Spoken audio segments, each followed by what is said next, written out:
We've completed 4 projects in Guatemala so far, and each project is broken up into parts. So in 2007, our group went down for the first time. We were a brand new group, and we went down for data acquisition. We just went to get information.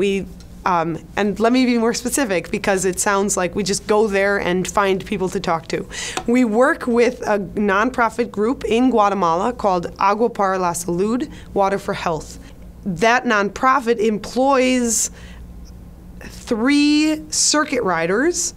Circuit rider is a mason or a technician that can lead projects. They know enough about buying materials and construction that they can actually manage other masons. And then they employ about 5 masons other than that would work under the circuit riders.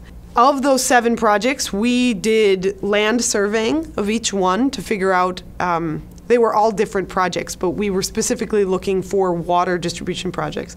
So we did land surveying, water quality testing, and then general health assessments of the communities.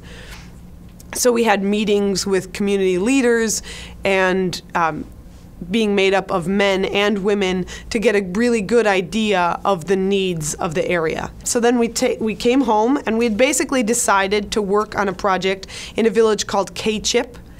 I think about it like ketchup, but with K-Chip.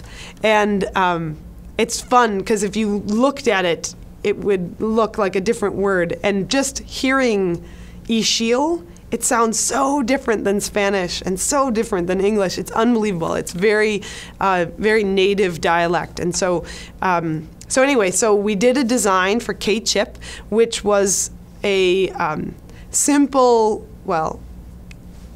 gravity-fed system. Collect water at the top of the mountain where the spring is gurgling out of the top of the mountain.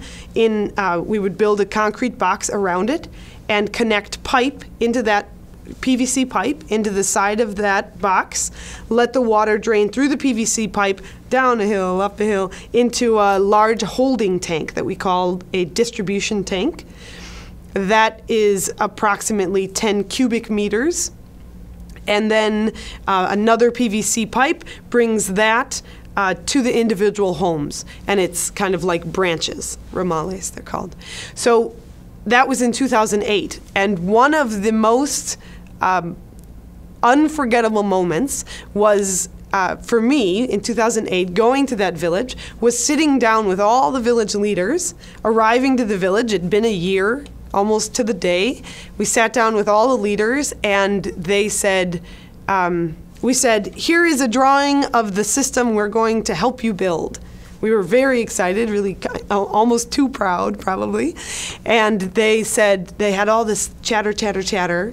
They took a sheet of paper that I gave them and drew what they wanted instead. It turns out, we didn't get the whole story the first time around, which happens all the time. There were more than one spring that they wanted to connect, and then have everything continue and flow to the distribution tank. And I remember looking at the team from UWM and saying, this is what they want to do. Will the water arrive? We had to quick do some calculations, hydraulics calculations. Turns out the water would arrive. But originally, when they drew this drawing, we said, why do you want to do this? This is crazy. Just give, because the way we had planned it was basically K-Chip was getting water. How can I say this? All right, so there's 2 parts to the village of K-Chip, the lower part and the upper part. In K-Chip, they lived down below because the water would easily come to their houses. Okay, well, those people had kids that were growing up and moving up the mountain, and their kids didn't have water. So when we designed this system, they said, we designed it to basically bring water to that upper village. And the elders said, no, we need to mix all of the water and feed everyone water that's mixed. And we said, but that doesn't make any sense, because everyone down below already has water. So what's the difference? And they said, if one of these springs dries, then half of our village suffers. So we need to you know, we need to share. It was incredible. I thought, I've never heard of anything like that in the U.S. You know, the more money I pay for something, the more of it I get. It's totally different. They just want to share. It's their family, it's their friends.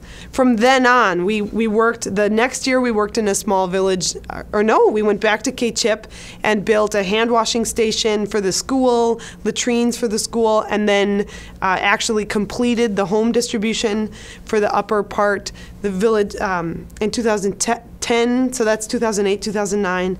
2010, we built a system in La Libertad, very similar. And then in 2011, 2012, we built a humongous system that I'm really impressed. We were told a couple times that it may not work, that we just wouldn't have enough time, you know, in 2 weeks to complete it. It was about a 5-mile long pipe system, and we did it, and it's impressive. I just went back in April and got to see the water arrive at the homes, and it was awesome.